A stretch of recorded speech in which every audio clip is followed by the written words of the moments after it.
Lawmakers around the world have enacted or are in the process of enacting legislation, be it temporary or permanent, to address a myriad of issues stemming from the COVID-19 pandemic. Today, we are focusing our discussion on remote online notaries. We are recording this podcast on April 7th, 2020, and as of the time of this recording, there is pending legislation throughout the country to permit the remote online notarization of certain documents.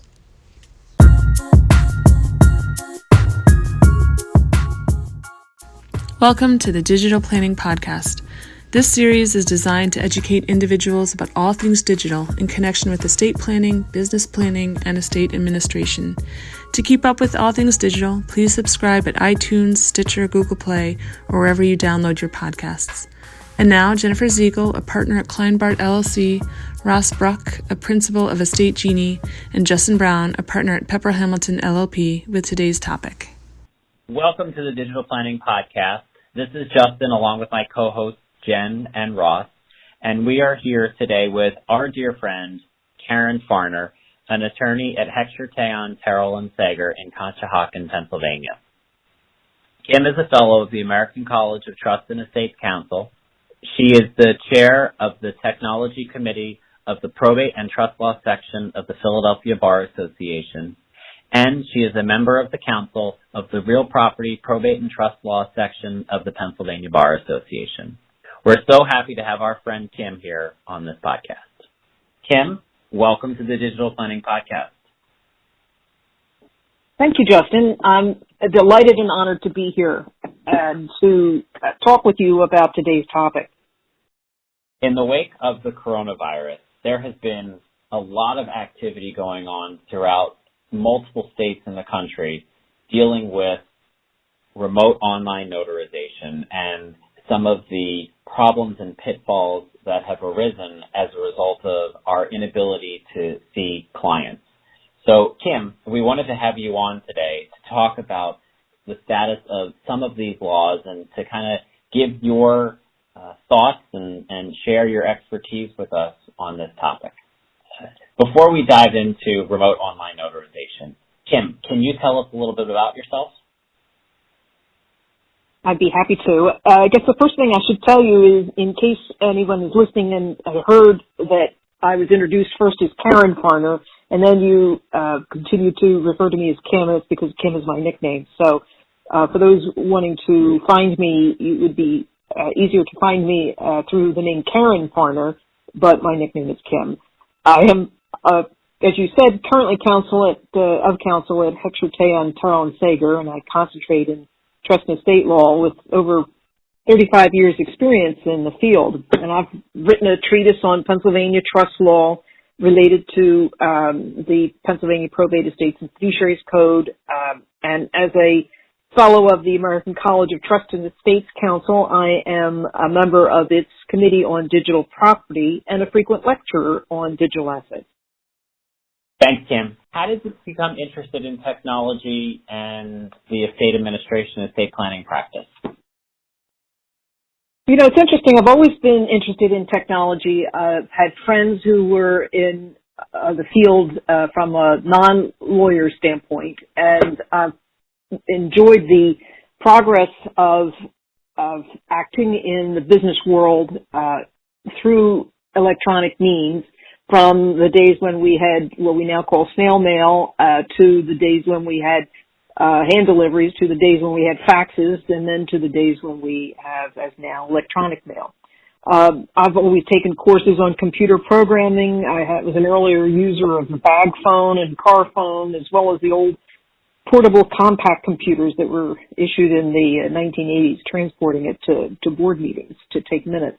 But more recently, about 6 years ago, I agreed to chair the subcommittee on digital assets for the Decedents Estates Advisory Committee of the Pennsylvania Joint State Government Commission that produced the Pennsylvania version of the Uniform Fiduciary Access to Digital Assets Act that's presently pending in the House in Pennsylvania. But since then, I have been devoted to things electronic and keenly interested in seeing the development of this in our practice. So, Kim, for the sake of our listeners, you and I have been talking a lot over the past couple of days about how the coronavirus has impacted our practices. How has the coronavirus impacted your practice? Well, like all of us, we have been encouraged to and are enthusiastic about adopting the practice of social distancing. So like everyone else, I'm working from home and am fortunate that I have the ability to access my office electronic files remotely. So now a computer, a printer, and a cell phone are the accessories I use. And I'm able to reach clients and colleagues through emails and conference calls without disruption. What I don't do is have face-to-face meetings in person, although I use other technology that allows one to have face-to-face electronic communications through the cell phone, which is a great advantage. What challenges are you facing with regard to executing estate planning documents in this new world of social distancing? Well, Justin, previously, as we all talked about before, clients typically signed their wills and financial powers of attorney and healthcare powers of attorney in front of a notary and two witnesses in the office. So it was a very frequent activity to have clients come into your office to talk about updates from time to time, and if there are any codicils or revisions that needed to be made, that they would come into the office to sign them. But social distancing now forecloses this routine. We mail or email now documents to the clients who then print them if it's an email for review, and we discuss them on the telephone, on the cell phone. And as for signing a will, for example, the wills are simply signed by the client at home and then returned via mail or email. I've had one client who just emailed us the signature page for the moment rather than have them send the entire document back. So they're holding on to the document, the original will, with the signature that they had, and they sent back to us a signed signature page. But I've heard of situations, and you and I have talked about this, Justin, before, where in Pennsylvania there are attorneys responding to the needs of their clients by leaving their homes to go to the location where the client is staying in place in order to observe executions, either on back porches or by standing in garages or next to open windows to observe the formality of signing a document as a witness.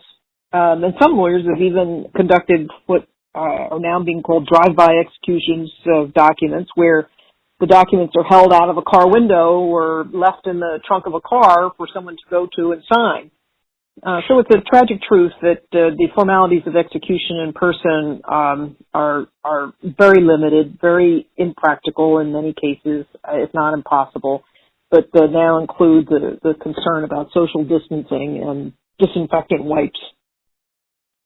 So, Kim, we're all licensed attorneys in Pennsylvania, and some of our listeners are based in Pennsylvania, but many are not.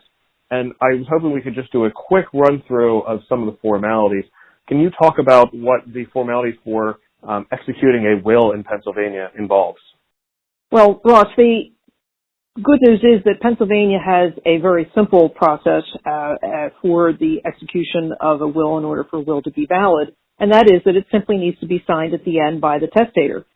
There's no requirement for a witness or a notarization.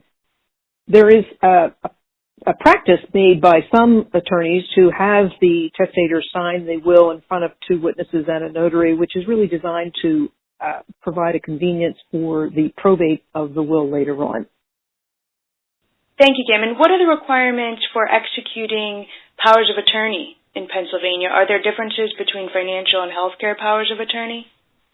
Yes, Jen, there is a difference.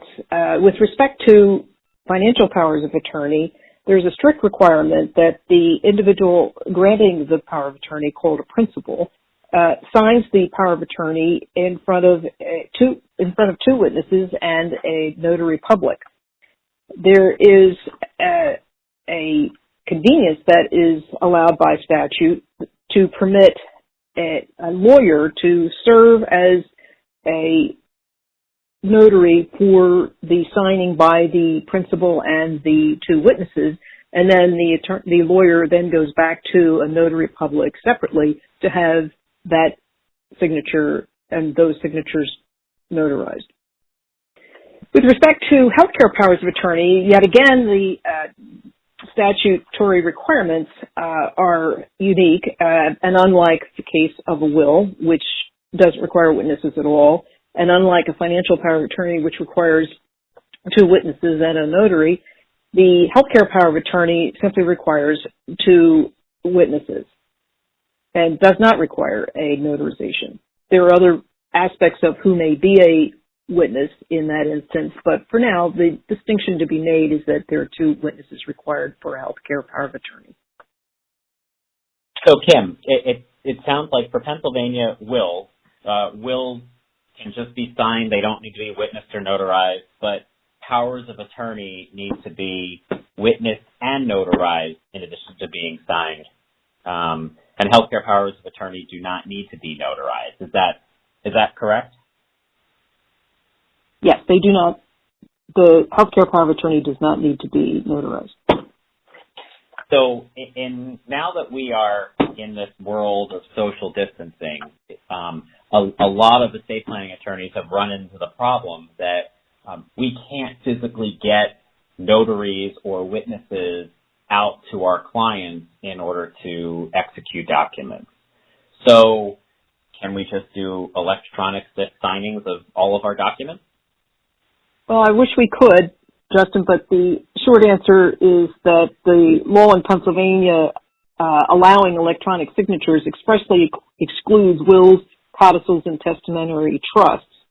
To amplify a little more, the legislature in Pennsylvania in 1999, in December of 1999, passed the Uniform Electronic Transactions Act that provides for the enforceability of electronic contracts with electronic signatures, which would mean that the contract cannot be denied its legal effects solely because of an electronic record being used for the formation. But that act expressly stated that it does not apply to wills, codicils, and testamentary trusts. What about powers of attorney and healthcare powers of attorney? Well, I'd be concerned about having that act be deemed to apply to the execution of a power of attorney or healthcare power of attorney because of the express prohibition as it relates to wills, but also because it's generally stated that it doesn't apply to a transaction to the extent it's governed by a law governing the creation and execution of wills, codicils, and testamentary trusts. The concern is that act actually defines a transaction, not surprisingly in the case of a contract, as something that occurs between two or more persons relating to the conduct of a particular business. So here, when you're talking about a power of attorney, whether it's financial or healthcare, it's unilateral. I will also add that there is commentary to that Uniform Act where the commentary, this is through a group called the Uniform Law Commissioners, but there was commentary added to that legislation that indicated the fact that the purpose was to not deal with unilateral activities. And so most of these are in a unilateral context rather than a two-person context. I do not think it would be applicable to powers of attorney, but reasonable minds may differ. In summary, it appears to me that the Uniform Electronic Transactions Act passed by Pennsylvania legislature provides for the enforceability of contracts with electronic signatures, but I do not think this would apply to wills because of the statute and to powers of attorney, whether they're financial or healthcare powers of attorney, because they are unilateral in nature and would not fall within the purview of the Act.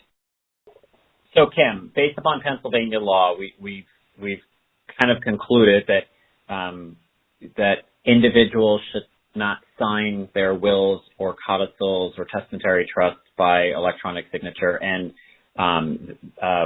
we all believe that they shouldn't be signing powers of attorney or healthcare powers of attorney. But does that mean that notaries also cannot sign these documents electronically, right? Because the problem that we have if we can't see our clients is how do we get, for example, the power of attorney notarized, and what are our options with regard to notaries?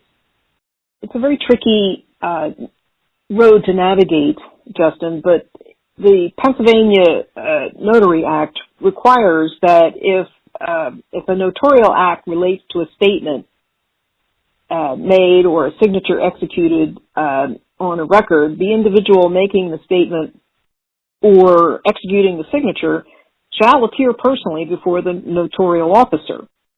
So in Pennsylvania, even though we have the ability to sign things electronically under the Electronic Transactions Act, the Pennsylvania Notary Act still imposes the presence of the persons personally before the notary. How do they define, or what is the scope of personal presence? Does that mean that the person has to be physically in front of you, or can you do it through a video mechanism such as Skype or FaceTime or Zoom? Well, again, this is a function of the current legislation, the way it is set up, and when it was set up, it was not intended to apply to all electronic means. That's the source of our debate now. And it is difficult because many people confuse an electronic notary as the same as a remote notary, and they are not to be used as interchangeable terms. Could you describe the differences between an electronic notary and a remote notary? Be happy to. I think the concept of an electronic notary is one who is affixing an electronic signature to an electronic document, whereas a remote notary is conducting the activities remotely and is not in the physical presence of any of the other parties to the execution of the document. So they're physically document with a wet signature, not affixing a digital seal upon it? Pennsylvania's current uniform law on notarial acts permits both traditional notaries, those who are signing by wet signature, and electronic notaries, who are notaries signing by an electronic signature. Regardless of the type of the notary in that instance, the signatory must be in the physical presence of the notary. And Pennsylvania would prohibit a remote online notarization, which is what we're calling a remote notary, although that's not a term of art that's used generally. It's just a colloquial term. But it would not permit a remote online notarization to allow notaries to observe signings through electronic means, such as Skype or Zoom or FaceTime or other similar activities. These are electronic activities, and they're not considered to be in the physical presence of the notary.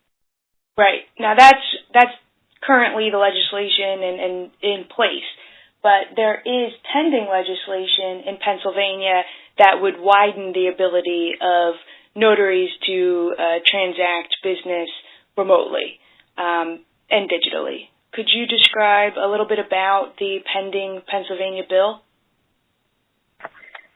Yes, Jen, that would be actually a moving target, because as of this current presentation that we're discussing, the Pennsylvania legislature has introduced a number of bills, either through the House or through the Senate. There is one bill that was introduced at the House and is now in consideration by the Senate, where it has not yet been assigned to a committee for deliberation.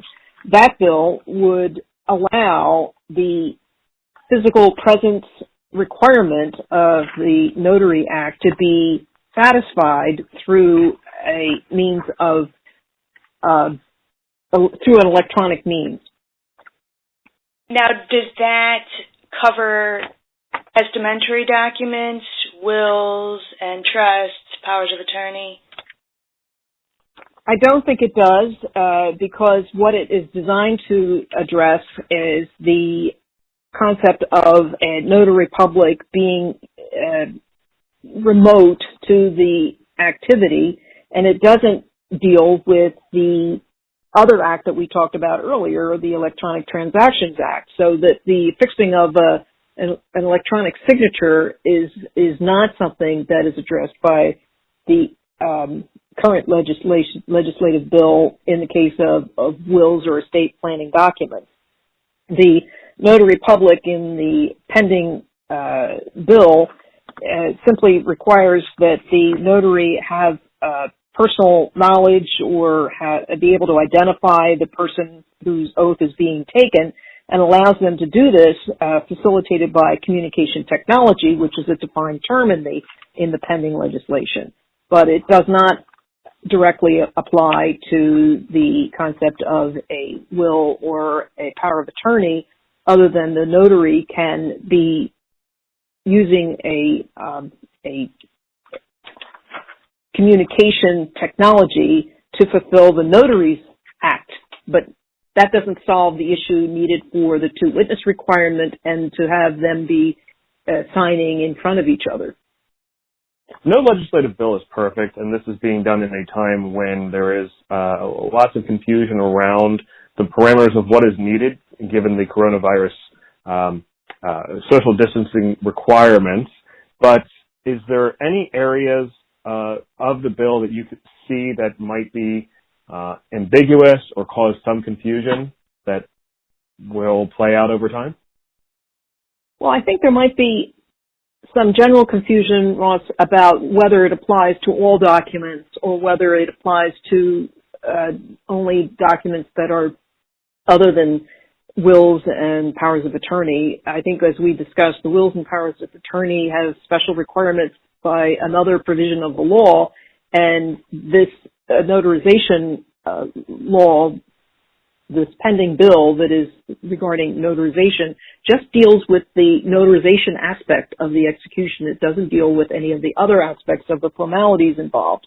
I will add that the governor in Pennsylvania issued a waiver of personal appearance recently, whereby the governor temporarily suspended the physical appearance requirements that we've just been talking about for residential real estate transactions that were already in process, and also for commercial real estate transactions that were already in process, and requires the notaries to execute all notarial acts with respect to real estate in accordance with all the other requirements of the uniform law that I was telling you about before. So this governor's action, while helpful in many respects and appreciated in many respects, does not quite get to the issues we're talking about related to wills and powers of attorney. No, there's definitely a gap here.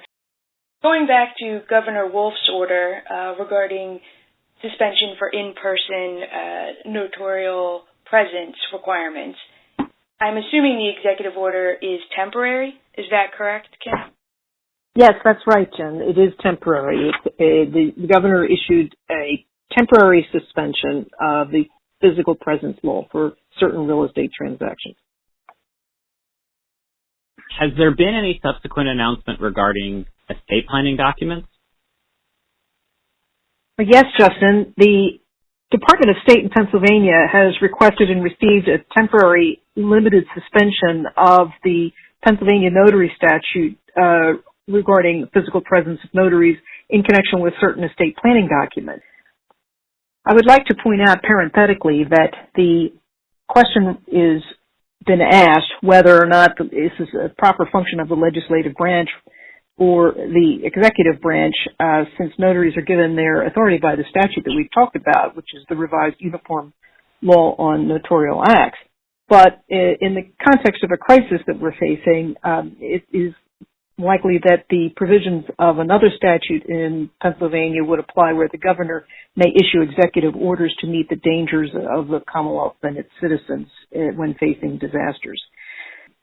That said, the announcement by the Pennsylvania Department of State issued on April 2nd addressed the kinds of documents that estate planners are familiar with, which usually involve notarization, such as powers of attorney, self-executing wills, and temporary guardianships. It also noted that there were documents that do not require notarization, but that sometimes notarization is a best practice, and those involve healthcare advance directives or healthcare powers of attorney or living wills, as well as standby or temporary guardianships. So what happened in this announcement is that it specifically stated that for all these documents, notaries may use audio-visual communication technology as an alternative to the personal appearance requirement that's otherwise required by the statute. It further says, not surprisingly, that the notaries must continue to abide by the provisions of Pennsylvania's law regarding notaries, which it would include safeguards related to identifying the individual whose affidavit is being taken, and there are multi-layered identity processes involved. And they also would like the notaries to have tamper-evident technology and also an audio-visual recording of the notarial act. So as it turns out, the provisions here for application by a notary for use of this audio-visual remote type of notarization still has to follow other compliance aspects. They have to become approved as a Pennsylvania notary for electronic purposes, known as the Pennsylvania Electronic Notary. And the announcement has parenthetically a link to a pre-application for notaries. And the notary also has to have a certificate that the notarial act was performed by means of communication technology, along the lines of literally what I just said, quote, this notarial act involved the use of communication technology. There are so many questions that are going to be remaining on how this is implemented in terms of practical application with the documents that are available, because it doesn't apply with respect to witnesses, of course. It only applies with respect to notaries. But it is an advance towards the goal of trying to make things better for the citizens of the Commonwealth of Pennsylvania. No doubt we will see more guidance issued by the Department of State and or further legislation that's currently pending. Kim, I wanted to take you back for a second about some of the confusion and ambiguity that we had talked about. And one of the issues that you and I have talked about is the fact that there are different types of notaries in Pennsylvania, right? There's the notary who can only sign by wet signature, and there's the notary who has the ability to sign by electronic signature. Does the proposed bill for remote online notarization draw any distinctions between the two and who can or cannot execute or notarize documents by remote online notarization? I think the distinction to be made is that the notary is now allowed to conduct the notarial act remotely, and it otherwise does not distinguish between the two, other than to say that if you are going to accomplish this by electronic means, that you would not be applying a wet signature. You would be necessarily applying a signature through the means of communication technology. So logistically, if you had a notary who was executing it by wet signature, who was not an authorized e-notary under Pennsylvania law, and this person was doing a remote online notarization, how would that actually work in practice?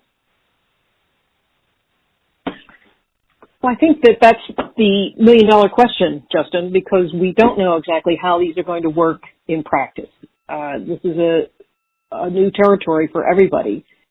We don't know what communication technology will be used by the notary, and we don't know to what extent they will continue to be allowed to process this through the visual observation of the document, or how they will be affixing their notarial seal to the document.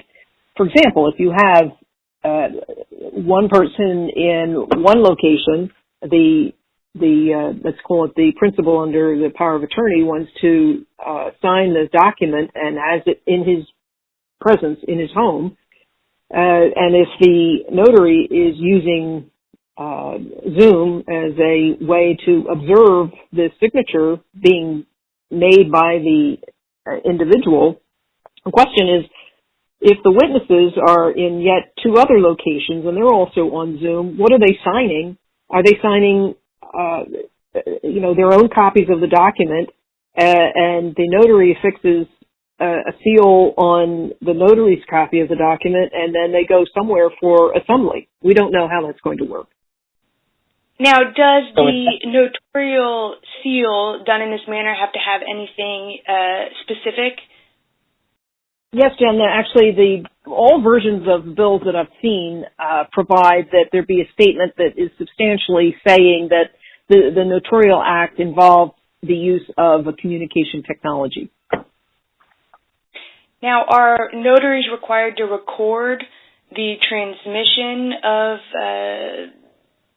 talking with the signer of the document while they are affixing their notarial seal?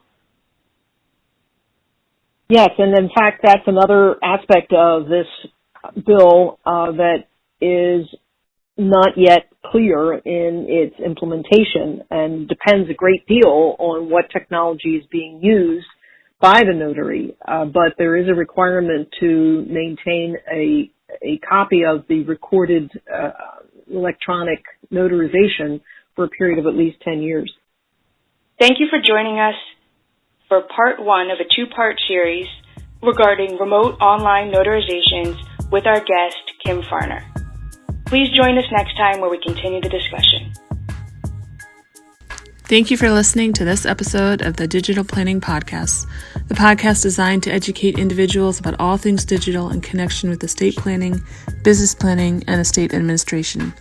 Please subscribe to this podcast and leave us a rating or review at iTunes, Stitcher, Google Play, or wherever you download your podcasts. Thanks for joining us. We'll see you next time. This podcast is not intended nor should be relied upon as legal advice, nor is it creating any attorney-client relationship with a listener and the hosts or guests. The information provided is only for educational and informational purposes, and the information provided will likely change.